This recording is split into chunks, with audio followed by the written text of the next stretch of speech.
Hello everyone, this is part 9 of What If Naruto Was Madara's Brother, and I hope you guys enjoy this video and to like, to subscribe, to share, and check out the playlist, to see more comment down below. Now let's start the intro. They call me a god. They call me a god. They call me a god. Join my membership, the perks are great. It's in the description. He saw enemies all around him, waiting for the perfect moment to strike him down. Their eyes full of anger, hatred and utter loathing.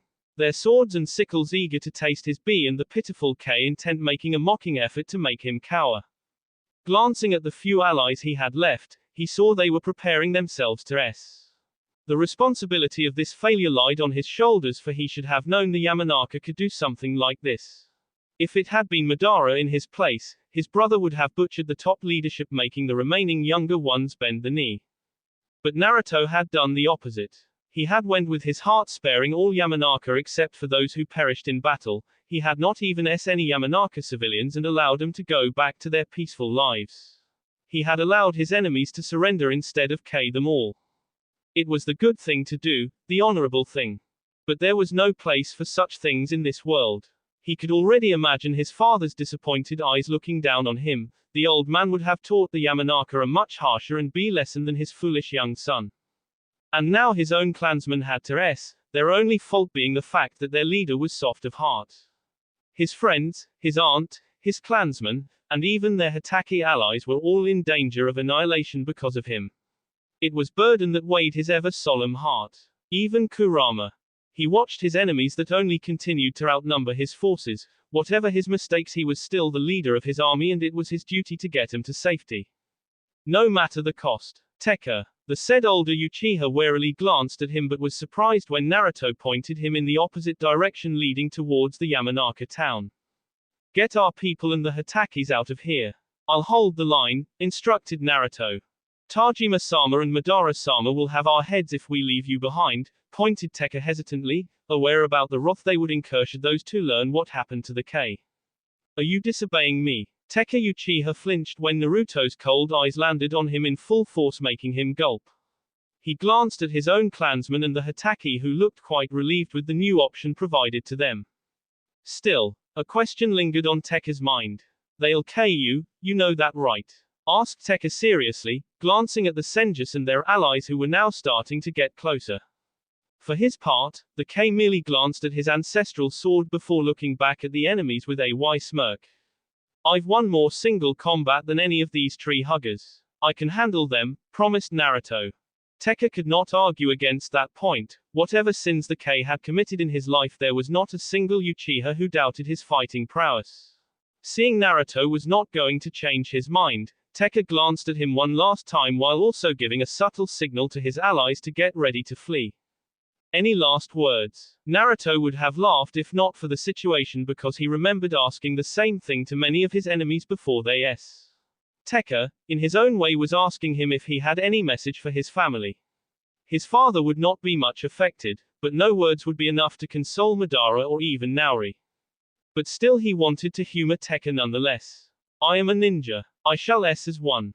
Tekka's eyes slightly widened, his lips parting to say something before he abruptly stopped himself.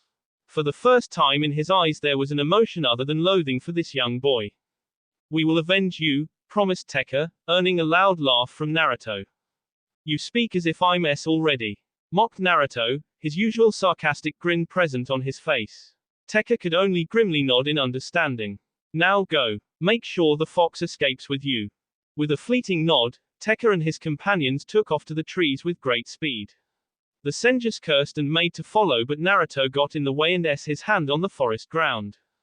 A monstrous shockwave was unleashed across the forests. Majority of the ninjas sent chakra to their feet in order to retain their footing, but a few weaker ones were sent sailing away. Dust and uprooted grass disrupted everyone's vision, and when the brief storm settled they saw the K raising his ancestral blade while also picking up another sword from a fallen Uchiha. Tobirama acutely watched the K twist both swords in his hands with practiced ease, his dark Sharingan eyes challenging anyone to defeat him. But the K intent he was unleashing was enough to make most of the Senju forces back away. He considered his options. While he considered himself a good fighter, the K was a dangerous foe. He could take him on, but at the same time he had the man cornered. Tobirama had the numbers on his side while Naruto was all alone. Even the Senju was surprised with the K decision to act as AS to allow his people time to escape. It is far more honorable of him. Could there be more to this man than his stained reputation? Tobirama had only heard tales of Naruto's combat prowess. Maybe it was safer if he saw some of it first before taking him on. It was the right move. He gestured his troops to move forward, and few dozen brave ones charged towards the K, who grinned. Naruto stood rooted in his spot, his sword still swirling in the air, waiting to claim B. As his enemies came dangerous close, Tobirama's eyes widened when he sensed it. Water style, water bullets. Dozens of sharp water projectiles escaped from the K-mouth, and being so close to the man, the Senju warriors had no room left to dodge, and Tobirama grimaced when they were all hit in vital parts, making their B crumble motionlessly to the ground with a sickening crunch. Naruto walked over the corpses, making every effort to further infuriate his enemies, and was not surprised when the hot-headed ones took offense at the way he mocked their clansmen. Another dozen came charging at him with loud roars. It was so pitiful. Right before the very eyes, he disappeared in a flock of crows. Their worried eyes searched for him everywhere until he suddenly materialized in their midst, his swords hacking them all to death in twin fluent strikes. His eyes narrowed as he immediately got up and brought his swords upwards to deflect the hundreds of kunai and shuriken being launched at him from all sides. He grinned and began his defense by deflecting every projectile with his twin swords. Tobirama, despite his hatred for this man, could not help but be heavily impressed. All those people that talked about the K fighting prowess didn't lie or exaggerate. With his own eyes, Tobirama watched the K deflect every kunai and shuriken thrown at him. Most of his accuracy was thanks to his Sharingan that allowed him to predict the trajectory of those weapons, but his light feet, his hand movements, his moves which were almost like a fine-crafted dance was a proof enough. Naruto Uchiha was the finest swordsman Tobirama had ever seen. His eyes slightly widened when one kunai came bouncing forward and lodged itself into a woman standing a few feet away from him. She choked as the bee leaked from her en, and only now did Tobirama see dozens upon dozens of senjus. All of them hit by either kunai or shuriken that they had threw at the K, and who had used his natural skill to send it back at them with thrice the force and speed. The soldiers were being mad now for having so many of their clansmen and allies see down so easily. Despite Tobirama's warning shout, those fools charged towards the K from all sides. Naruto quickly roared before his foot brutally across the barren land, making half the forest tremble.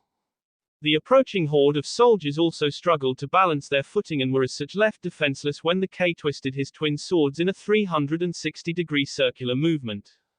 Horror crept through Tobirama as he watched dozens of head roll off cleanly from the men and women's shoulder. Those who had been lucky to be charging behind the first wave instantly backed away with fear evident in their eyes. Tobirama made a quick count of the fallen and the wounded. More than 100 were already with another 2 to 3 dozen sporting grievous wounds. He cursed himself again as he watched their Inuzuka and Sarutobi allies come charging in from the left and right flanks. Their appearance here could only mean the Uchihas and Hatakis from those flanks had fled the moment they saw Naruto launching that bright red flare in the sky. And the K had unleashed such a massive K intent that must have forced Tobirama's allies to come charging here if only to save him and Atama. But still that left for plenty of Yamanaka to chase after the retreating enemy forces. However, with the new addition of forces, the K, despite his skill and prowess, was overwhelmed. Still, he didn't even look winded despite the fact that he had been fighting for more than 20 minutes now. That playful grin still on his face. Is that all you've got? Asked Naruto mockingly, earning hateful glares from his enemies, but none of them stepped forward to challenge him either. Surrender, K, spoke Tobirama, for despite his urge to K this man, he had a feeling the Senju could gain even more if they captured Naruto alive. Even if the boy's father had disowned him, Madara dearly loved him, and the thought of making that arrogant bastard worry was enough to make Tobirama smirk. In your dreams, pretty boy, retorted Naruto, and smiled when Tobirama scowled at the remark. Why fight for a clan who hates you? Didn't they leave you the moment the tides turned? Join us and Hashirama can see you greatly rewarded, suggested Tobirama, already willing to exploit his enemy's dark history against him. Now it was Naruto's turn to heavy glare at the Senju who had the audacity to assume he knew everything about him. You think my life is some precious thing to me? As if I would trade my family for a few more years of what? Asked Naruto furiously, surprising the Senju, for he saw nothing but truth and loyalty in those burning Sharingan eyes. Naruto Uchiha was definitely a strange man. Funny, for I think you only serve your family when it's convenient. Where was this loyalty and honor when you used those same hands to butcher your own people? The truth is, you're a man without honor, said Tobirama coldly. He stepped forward ahead of his clansman with his ancient sword unleashed and was quite satisfied when his harsh words made Naruto grimace. While the K didn't retort back with his usual sarcastic remark or even angry words, the raw pain in his eyes was enough to make Tobirama see he had wounded the man. For men like Naruto Uchiha could survive 1,000 physical wounds, but the wounds to his character were the ones which hurt him most. Today, in front of my allies and the gods, I shall deliver justice upon your cursed soul, promised Tobirama, unleashing a massive K intent, yet Naruto looked at him with a mocking smile. If those gods are real, then why is this world so full of injustice? Asked Naruto bitterly, as he could see he was about to be K either by Tobirama or the hundreds that had surrounded him. His death would be worth it if he managed to K Tobirama, but the pain it would bring Madara made him ask that question. Why was his family suffering more than the Senjus? What right did these tree huggers have to consider themselves physically and morally superior when they were just as worse as the Uchiha? Because of men like you, spat Toka Senju hatefully, earning cheers and the same remarks from hundreds more. Naruto looked at his ancestral sword and at his own hands. It was with them he had picked up a sword and killed all his clansmen that night. Despite his actions, he had failed that night. Just as he failed in saving his 3 brothers, just as he failed in giving something truly worthwhile to his clan. Guilt and sadness crept across his heart as he remembered his life as nothing more than failures. There are no men like me, only me, whispered Naruto, but his words were not heard by any of these people. Tobirama prepared himself as he watched all sadness and guilt vanish from the K eyes, replaced by grim determination. The look in those Sharingan eyes was the one of a man about to s. But not alone. I am Uchiha Naruto, son of Tajima, brother of Madara, and loyal fighter of my clan. An armor of lightning enclosed all over the K body as he raised his swords, one burning with the same lightning sparks and the other burning with pure chakra. I shall take no wife, have no family, hold no lands, inherit no les. He felt the power surging through his body, the guilt and fear washed away with a renewed courage as he remembered the oath he made to his father the day he was disowned. An oath he had lived his life by even now. I shall live and s for my clan and our allies. He could see his enemies taking a few steps back as he raised a single-hand seal and created 10 shadow clones of himself that all turned to face their enemies bravely. I am the sword of my people, the shield of my allies, the nightmare of my enemies. And I pledge my life to K every last one of you. Tobirama's eyes widened when the clones charged towards the Senjus and their allies, creating AB carnage as the battle began. He himself had to brace as the real Naruto appeared before him, delivering a bone-crushing punch to his face. As Tobirama was sent sailing away, Naruto willed a mass of crows to descend over the Senjus. As the black birds disrupted the enemies, he used the chance to charge forward, plunging his sword through their en. Toka Senju roared furiously, and uncaring of the crows harassing her, she charged forward, clashing her sword fiercely against the K. Only for it to shatter against the Uchiha's ancestral weapon, Dawn. Naruto barely noticed the shock in the woman's eyes before he brought down his twin swords, carving her up from shoulder to her navel. She gurgled and spat at his golden armor before crumbling to the ground. It was then he saw the unconscious form of Atama slumped against the trees. Every bone in his body was begging him to K the boy, however the strategist within him knew his end was imminent. Even if the Uchihas lost this battle, if they had Atama as captive, then the Senjus could be forced to give up all they had gained. Tajima Uchiha might let his own son s if it gained him the alliance of 2 great clans, but Hashirama Senju would rather s those allies if it meant the life of his younger brother.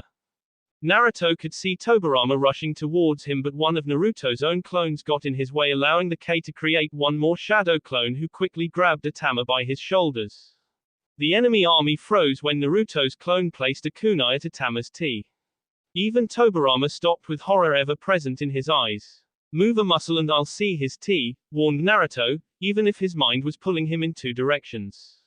The hatred burning within him was screaming at him to kill Atama and watch the pain it would wreak on Tobirama.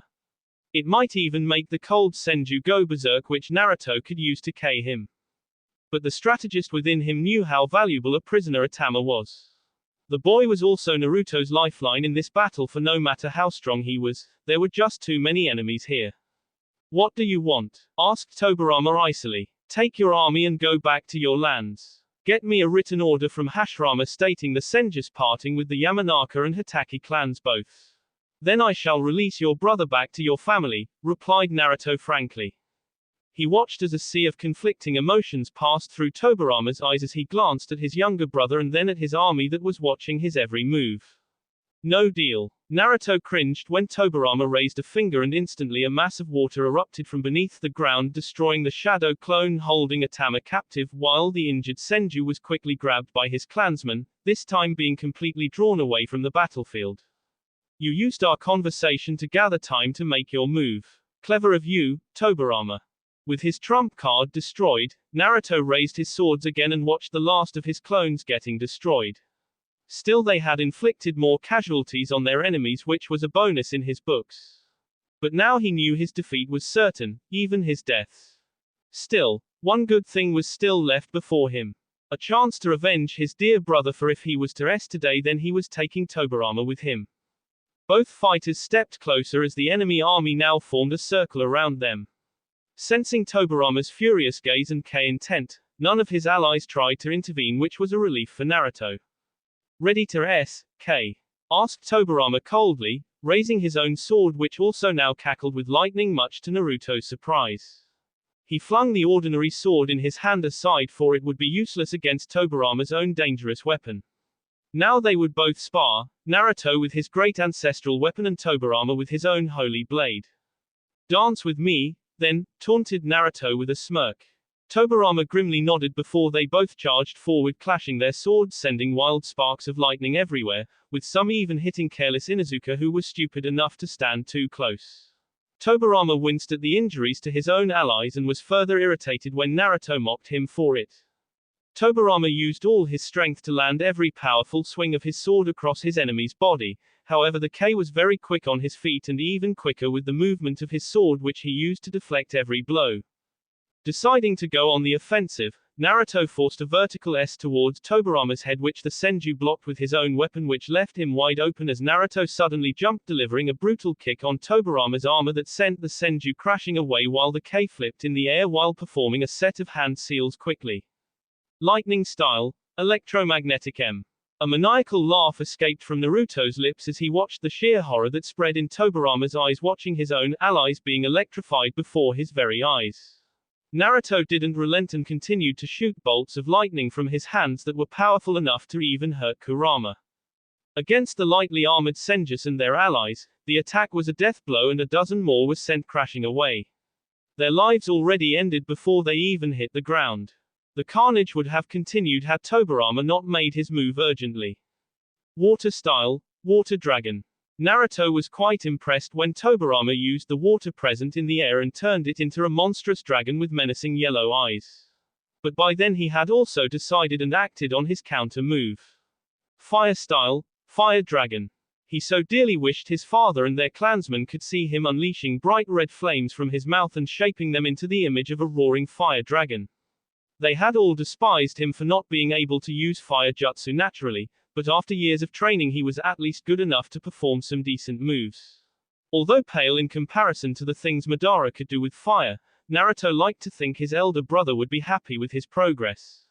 As both dragons of opposite nature clashed, a heavy mist spread across the area. Naruto again realized he had a chance to flee in this short confusion, but he also knew most of the enemy forces were here because of the threat he posed.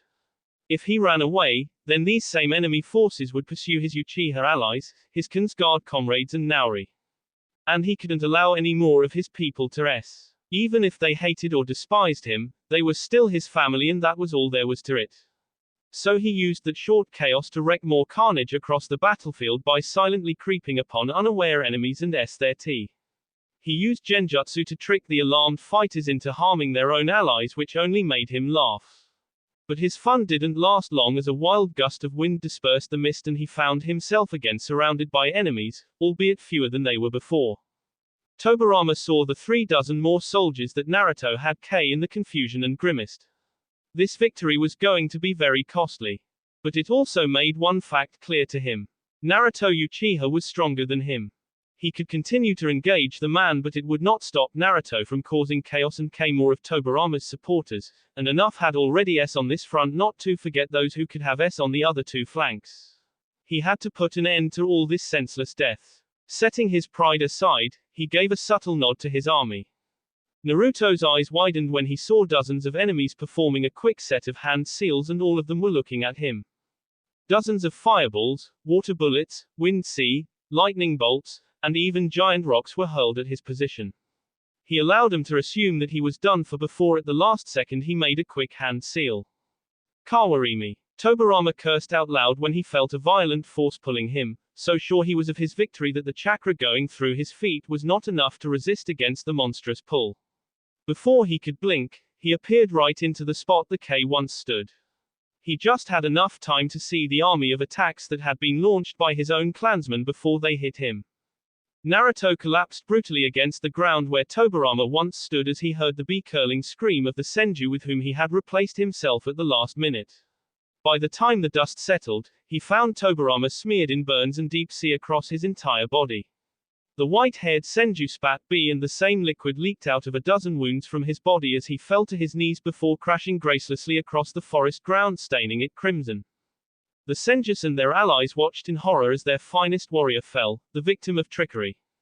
Sensing the boiling hate and madness, Naruto quickly jumped towards Tobirama's slumped body and was relieved as well as furious to see the Senju was still alive, if only barely. He caught sight of the enemy army about to move forward in fury and quickly got up on his feet before planting his sword right ahead of Tobirama's head, marking a clear line. You can K me, but he S with me. Then answer Hashirama how you got one of his brothers K and the other hanging near death. I'm sure it would be quite an interesting conversation, suggested Naruto with an arrogant smile. He's already a S man. You think us fools. We know you'll K him even if we retreat, spat Sarutobi furiously. Every cell inside his body was telling him to K Tobirama, his brother would have done it. But the rational part of his mind knew how important a hostage he could be not to forget even a valuable source of information on the Senjus and their plans.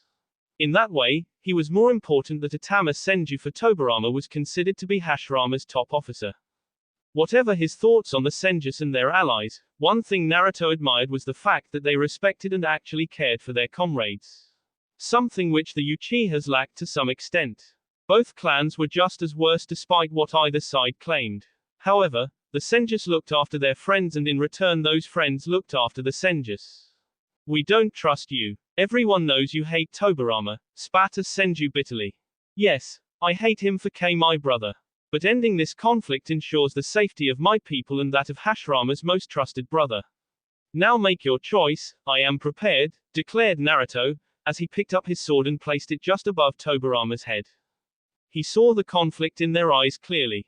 They didn't trust him not to K Tobirama, which was quite justified, for he didn't even trust himself not to do it. But if he was to turn this battle around and make sure his faction didn't lose all they had gained, then he had to his personal vendetta. It was hard and quite bitter for him, but the lives of his people mattered more than his pride. Finally, one of the older Senjus with stark gray hair stepped forward and stared at him with a resigned look in his eyes. I can see in your eyes that you seek death. You have nothing left to lose, but we do. We shall retreat for now and inform Hashirama of this, proposed the older Senju calmly. Tell him if he wants his brother back alive, then he has to relinquish any alliance with the Yamanaka or Hitaki. Their lands and clans belong to the Uchiha now. Do this and he'll get his brother back alive, promised Naruto hesitantly, and clenched his fist shut to suppress his boiling rage at himself. It was the right thing to do, but gods, it was hard. What assurance do you give us in return? Asked the Senju patiently. Naruto glanced at his surroundings and realized he had nothing with himself that could serve as a reassurance to the Senjus. A proof of his word. Then he glanced at his ancestral sword, Dawn. His breath stopped as he knew what he had to do. The sword had been a part of him for all these years, had given him victories unmatched. The history of the Uchiha was inside this sword right from Indra to Naruto himself. A priceless heirloom. The only gift his father had ever given him. Closing his eyes, he tossed the sword towards the Senjus and heartbreakingly watched as one of them caught it. He knelt down and now placed a kunai at Tobirama's tea and saw the older Senju glance at the priceless weapon. That sword is my life and the pride of my clan. As long as you have it, Tobirama will live, said Naruto icily. Even the Senjus and their allies gasped in surprise at the ancient weapon. Not only was it powerful and contained the history of the elemental nations, it was also worth more than 2 mountains of gold. One of the few valuable things the Uchihas still possessed from the old days. Naruto knew he would be further reviled for giving such a priceless heirloom as leverage. But he had no choice, and it was not as if people would hate him less after today. But if it secured a victory, then it was worth it. The older Senju glanced at him before giving a reluctant nod. That will suffice for now. Keep him alive, K. Or you shall face Hashirama's wrath, and let me warn you, there is nothing more dangerous in this world than Hashirama's fury. It is that fury that compels us to accept this ceasefire, warned the Senju. Understood, replied Naruto curtly. He stood guard even when the Senju army turned back and started their march back home. Only when they were out of sight did Naruto finally kneel down and check on his prisoner. Tobirama looked so close to death that it would be a mercy if Naruto crushed his tea. Not today. With a resigned sigh, he again glanced suspiciously at his surroundings and used his sensory powers, but he felt no presence other than his own and Tobirama's. He walked ahead and picked up the common sword he had thrown aside before and made a shadow clone who placed Tobirama on his shoulders. When that was done, his eyes turned towards his final destination. The Yamanaka settlement. He remembered the promise he had made to that clan, but they had not heeded his warning and betrayed his people. Faint raindrops fell from the skies and soon enough it turned into a heavy downpour, as if the heavens themselves wept for the carnage that was about to happen. Atama Yamanaka bitterly watched as his precious town was now turned into a battlefield courtesy of the Uchiha and the Hitaki forces. Despite the dire circumstances, the enemy army had came running back only to find Naori Uchiha protected by the Khan's guard. The Uchiha matriarch had been fast enough to escape the castle before the Yamanaka guards could kill her, but instead of fleeing she had chosen to fight. A fight that had been going on for quite some time with no sign of an end. Even though the Yamanaka had numbers on their side, the Khan's guards still managed to see a B path through their forces. The only solace Atama had was the fact that Naruto Uchiha must have perished on the battlefield by now, and without him this resistance wouldn't last long. Another source of Atama's problems was the wild fox who was butchering dozens of his clansmen with laughing ease. Some of his people had been stupid enough to attack the beast and it had retaliated with thrice the force. My lord, Atama was forced to turn his attention towards the eastern side of the town where one of his guards was pointing. And what he saw froze his heart. Naruto Uchiha stood there with a clone of his who brutally dropped an injured ninja on the ground. Atama's eyes widened on seeing it was Tobirama Senju himself. He remembered this boy's words from that night, and judging from the sheer fury in his eyes. Stop him now, shouted Atama in alarm. His personal guard moved to intercept the B-boy who himself charged ahead. Atama cringed when within seconds Naruto made quick work of his enemies before marching towards Atama.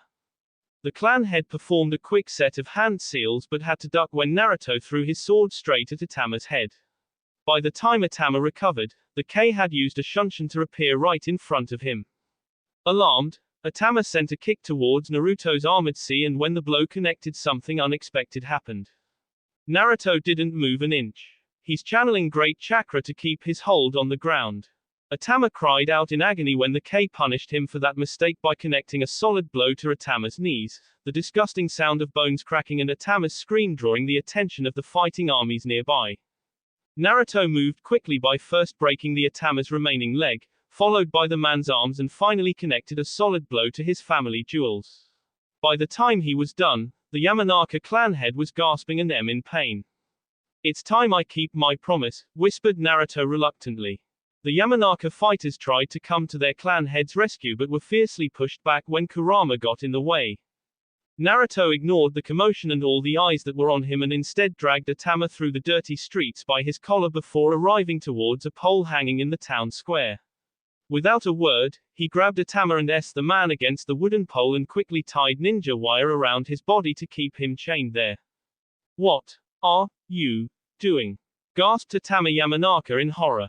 Naruto stepped away from the man, and when he looked back at the blonde older man, he just asked one question. "What are my clan's words?" Atama started to struggle against his restraints as a new kind of fear overcame his heart. His supporters were trying their best to get to him, but Kurama was not in the mood for leniency. Certainly not against fools who tried to rape his mind. There was no mercy or hesitation in Naruto's heart as he weaved through a set of hand seals and at the last second saw Atama cry out for mercy. But it was too late. Fire style, dragon flame bomb. Atama Yamanaka's scream tore across his entire settlement as the fierce flames washed over him. His fine blonde hair caught fire and so did the rest of his body. The man screamed and screamed, his melting eyes pleading with the boy before him to end his suffering. Stone-faced Naruto watched the man burn alive before his very eyes. He didn't need to turn back in order to see the horror and fear that was spreading across the Yamanaka forces. He felt all their emotions, and he knew after this people would only fear and hate him even more. But he had promised to burn them alive if they disobeyed his commands or betray the Uchiha, and they had done just that under the command of this man. He had to enforce his promise no matter how much it repulsed him, or their enemies would never take the Uchiha seriously. Burning a clan head like Atama of such an ancient and prestigious clan was going to send tremors across the elemental nations. Naruto's hands threatened to tremble as the burning man's screams got louder and more painful. But he didn't look away even as he watched the burn and melt from Atama's entire body. He stared back at the man blankly. He didn't know how much time passed before Atama's screams turned into painful and into desperate sobs before his head finally slumped, making Naruto close his eyes in relief. He could have ended the man's suffering, but it wouldn't have enforced his message fully. The lone tear that fell from his eyes being the sole proof of his own sadness and revulsion before he masked his emotions and turned to face the Yamanaka fighters with his burning Sharingan eyes. Sounds of steel crashing to the ground echoed across the ground as one after another every Yamanaka fighter threw down their weapons, horror and fear ever present in their eyes as they watched the charred form of their clan head. They would never forget his screams nor the scale of retribution the Uchiha were capable of. Fire and thunder rumbled across the skies with heavy rains cleansing the lands. The smoke and ash along with the souls of all the being taken to the afterlife. And Naruto watched them all, every life he ended today. All of them ascending out of this painful world to something better. They had all lived and as true warriors regardless of their allegiances. For a moment he felt the faces of his 3 brothers staring at him. They were smiling at him, waving their hands as an invitation for him to join them. He wanted nothing more than to join them after today, to escape from this insufferable world where he faced and committed atrocities every day. A world where K was as regular as drinking water. To end this battle he had crippled a man's young brother, beaten the same man to a pulp and took him hostage, and now burned another man alive. It had ended the battle with the surrender before him, the very proof of that. His clan was victorious despite all the odds and betrayal they had faced. And yet he felt more defeated than ever. His people and the Hatakis survived, but what he did would haunt him for the rest of his life. When he looked in Kurama's eyes, the fox had neither sympathy or pity in his eyes, something for which Naruto was thankful for. However, neither did the beast have any anger or repulsion in his eyes for Naruto's actions. The same could not be said for the Yamanaka or even Naruto's own clansmen and allies alike. He started his march back towards the forests in order to be away from all these people, this town, from everything.